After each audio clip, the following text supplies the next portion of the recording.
Bom dia, boa tarde, boa noite, galera. Sejam bem-vindos ao canal QAB. E aí, vamos agora terminar finalmente as equações e falarmos sobre algo que não existe mais no mundo, que é a razão e proporção. Hoje em dia é um crime você ter razão e proporção. Desde que aquele filho da puta do Freud inventou as zoeiras fodidas dele, cada vez mais e mais a psicologia tem tirado a ideia de razão em proporção das coisas. E isso é um saco, porque hoje em dia você não pode mais fazer mais nada, porque você não é dono mais de si mesmo hoje em dia. Ah, sinto muito, velho. Tô vendo um monte de formatos fálicos, geométricos na minha frente agora, depois que aconteceu isso daí. That's a penis. Essa é uma das falhas da psicologia moderna, cara. Na realidade pós-moderna, que é o id. O id que tá me incomodando pra caralho. O idiota é que incomoda pra porra. Então hoje nós vamos abrir, deixando de lado, antes que eu me emputeça logo, tópicos essenciais. O que você precisa achar dentro de uma equação? A equação você tem que achar o coeficiente. Coeficiente eu já falei pra vocês lá, que é a razão entre os termos, tá lá no meio. Você vai ver, por exemplo, um númerozinho. Inclusive eu não falei nem sobre álgebra, né, para vocês. Eu esqueci de falar um pouquinho sobre a parte da álgebra. Então, os números é fácil a gente entender. Mas e o porquê que veio um cara e colocou letras no negócio? Será que ele queria sacanear as pessoas? Será que o dia dele estava terrível? Ou será que ele vivia no chimpanzil? Aí ele decidiu, por pura sacanagem mesmo, botar número nas coisas. Botar número não, botar letras. Simplesmente ele disse, vai se fuder todo mundo, vou botar a letra aqui, eu quero que todo mundo se exploda. A verdade é que não é bem assim. Não é algo que seu professor inventou pra fuder você na prova. A álgebra, ou as letrinhas, as famosas letrinhas que todo mundo odeia, elas são termos gerais. O que são termos gerais? É que se não existisse as letras, por exemplo, como é que a gente vai descrever algo que a gente não conhece? A não ser que seja através de uma incógnita. Ou então, como chegaremos a leis gerais sobre alguma coisa, se não for através de incógnitas? Se a gente não sabe a variação que existe numa coisa, a gente vai botar o quê? Um espaço vazio? Aí se existirem vários espaços vazios lá, como é que a gente vai saber qual é qual?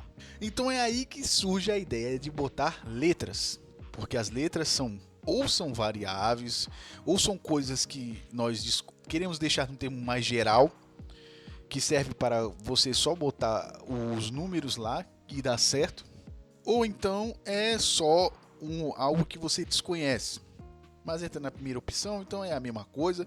Enfim, a incógnita serve como incógnita, como variável, como um termo geral que você deixou, por exemplo, quando a gente encontra a vazão, um cálculo de vazão, a gente ia ter que fazer esse cálculo todas as vezes que a gente fosse pegar uma situação. Quando nós botamos, por exemplo, que nem a faturação. Quando a gente faz a fórmula da faturação lá, a regra de Bhaskara, quando a gente desenvolve essas fórmulas, a gente bota na forma algébrica, porque ali a gente só vai botar os números dentro da fórmula lá.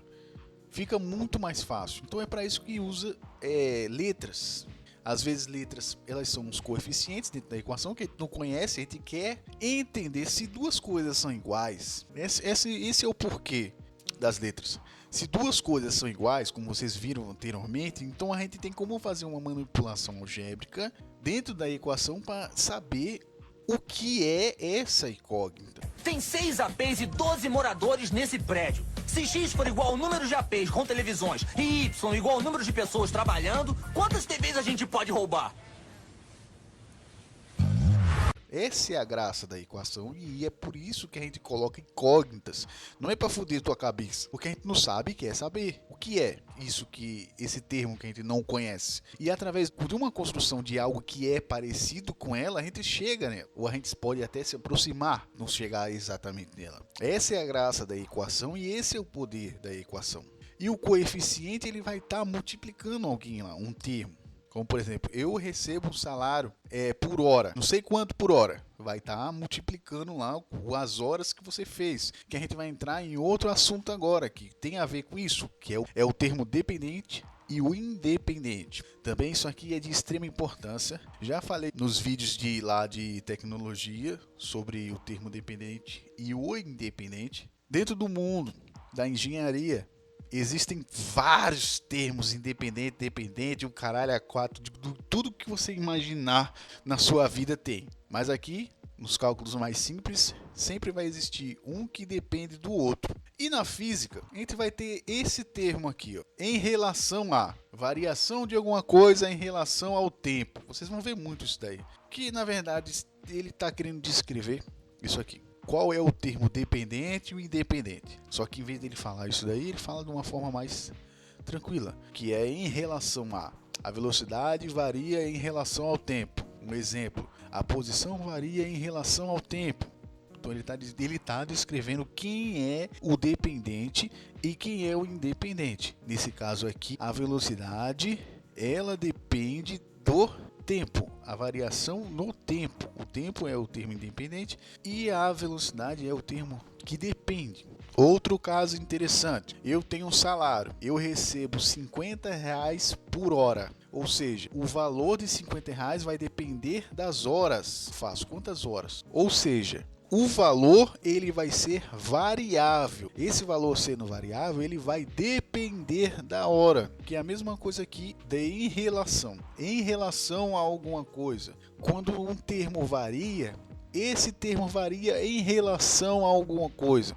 Então é bom já vocês se guiarem por essa questão, porque muitas vezes vocês vão ver eu falando velocidade em relação ao tempo, posição e movimento em relação ao tempo. É essa ideia aqui, de que tem um termo que varia por alguma coisa, que é essa ideia de dependente ou independente. É algo que não é preciso nem você ficar muito na neura com isso daí, só precisa você entender a ideia, que tem um que varia e o outro fica fixo, fica de boa, enquanto o outro vai variando conforme esse daí vai crescendo, vamos dizer assim. Muitas vezes a gente pode encontrar também constantes. É outro caso também que é uma sucessão dessa questão aqui do dependente e dependente. Existe algo que não varia, que é a constante. Muitas vezes pode aparecer um termo que é constante. Como, por exemplo, quando a gente vê aqui equações da reta, etc., a gente vai ver que existe um termo que é constante, tal lá, que vai aparecer. E temos também a proporção das coisas.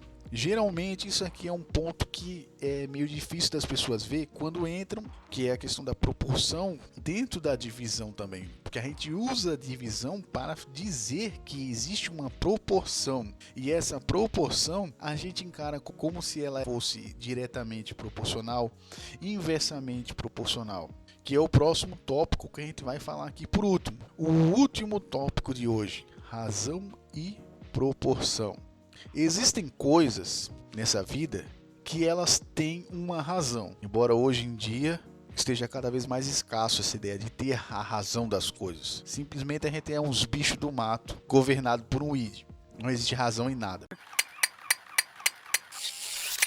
Mas para a matemática, ainda bem que ainda existe razão e proporção das coisas. Porque se uma coisa, por exemplo, varia numa taxa de 2 e outra coisa varia uma taxa de 2, nós dizemos que elas têm uma relação. E essa relação é como nós chamamos de diretamente proporcional. Isso é um fato muito interessante de vocês conseguirem entender, que existem coisas que têm relações. E aqui, de um jeito mais simples, são relações de taxas. As taxas, elas são muito parecidas. Da mesma forma que 2 está para 4, por exemplo, 6 está para 8. Se 2 está para 4, 6 está para 8. Seria uma regra de tipo, os dois têm algo em comum, que é a multiplicação entre eles. Então essa ideia é a razão, a taxa.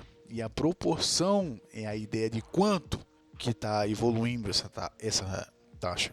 Por serem iguais, a gente pode fazer inversões, como eu já falei nas aulas anteriores aqui, que quando nós temos termos iguais, a gente pode fazer inversões nelas. Se elas são, por exemplo, grandezas proporcionais, a gente pode fazer manipulações algébricas. Isso aí você já sabe de cor e salteado.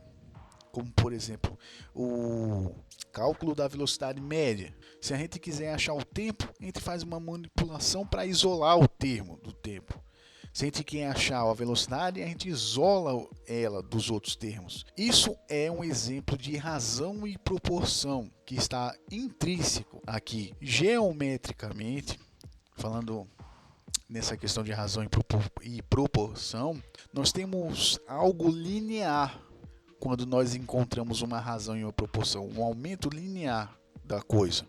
Ou seja, dentro do gráfico vai ser um gráfico linear, tanto para cima quanto para baixo, mas o importante é que ele seguirá o comportamento linear. Existem até algumas falcatruas boas quando a gente trata de coisas proporcionais, como por exemplo fazer as médias. Também tem como a gente fazer umas falcatruas em questão de médias e colocar alguns tetas lá para a gente conseguir resolver algumas questões, mas eu não vou falar sobre isso aqui. Por enquanto, pode ser que em alguma coisa dentro da física a gente fale sobre isso, mas o importante é só você saber que existem coisas que são diretamente proporcionais, mas também se existem coisas que são diretamente proporcionais, existem coisas que são inversamente proporcionais, como por exemplo, existem alguns gases, algum comportamento dos gases que conforme aumenta a temperatura deles, eles podem diminuir o peso deles. A massa vai continuar a mesma, mas só que por eles e pelo gás ele expandir, ele pode não ter o mesmo peso. Ou seja, o aumento da temperatura significa a perda do peso. São coisas inversamente proporcionais, porque uma coisa está aumentando enquanto a outra está se perdendo, está diminuindo. Então essa é a ideia de grandezas inversamente proporcionais. Como por exemplo, quanto mais trabalhadores eu boto para fazer uma obra, menos tempo ela vai demorar para ser concluída. Mais trabalhadores, o tempo diminuindo. O tempo que ia passar para ela ser concluída vai diminuindo. São grandezas que são inversamente proporcionais. Então nós dissemos que o produto, quando elas são inversamente proporcionais, o produto ele é constante. Então a gente vai ver muito essa questão na hora que a gente fizer as manipulações algébricas dentro da física. Que umas coisas vocês vão ver que a gente vai dividir, outras coisas a gente vai multiplicar. Porque algumas grandezas elas são diretamente proporcionais e outras grandezas são inversamente proporcionais. Isso é algo que está escondido lá dentro do mundo da física, que eu estou mostrando para vocês que acontece. Que existem as grandezas, elas são inversamente tanto diretamente quanto inversamente proporcionais. Muitas vezes você pode saber que você nem liga para isso daí, nem sabe de onde é que vem essa história de passar para um lado, passar para o outro para encontrar o tempo, encontrar a velocidade média, mas agora você, com certeza, você sabe que são porque são grandezas, muitas vezes diretamente quando multiplica ou quando divide, que são inversamente proporcionais. E o gráfico das grandezas inversamente proporcionais é o gráfico do bumbum da protagonista do Stellar Blade, que é a hipérbole. E vamos terminar agora com a última coisa. Nem sempre a gente vai achar as proporções, beleza, mas só que existem coisas que a gente vai poder usar para se chegar a isso, que é a regra de 3. Existe a regra de 3 normal, que a gente usa para coisas diretamente proporcionais, e existe a composta, que é com mais de 3 elementos. E também quando as coisas são inversamente proporcionais, é mais interessante a gente trabalhar com a regra composta. Entendeu? Eu não vou falar muito sobre a regra de 3, mas a ideia é basicamente essa. Se uma coisa é igual a essa, então essa coisa aqui tem que ser igual a essa. Por exemplo, se eu leio 1 hora 30 livros, 60 livros quantas horas vai ser? Tipo, a ideia é essa, de regra de 3. É bem simples isso daí. Então por hoje é só. Espero que vocês tenham gostado do vídeo. E na próxima aula, finalmente, a gente vai entrar em algo que é mais extenso e com certeza é uma das coisas mais essenciais, que é a geometria plana e a geometria analítica. Se você não souber nada de geometria, cara, você vai sofrer muito na área da física, principalmente na parte de cinemática vetorial. Ali é a hora que o filho chora, eu tô no inverso, que a mãe chora e o filho não vê, o filho chora e a mãe não vê essa parte da geometria. E é isso. Até a próxima aí, galera. Valeu.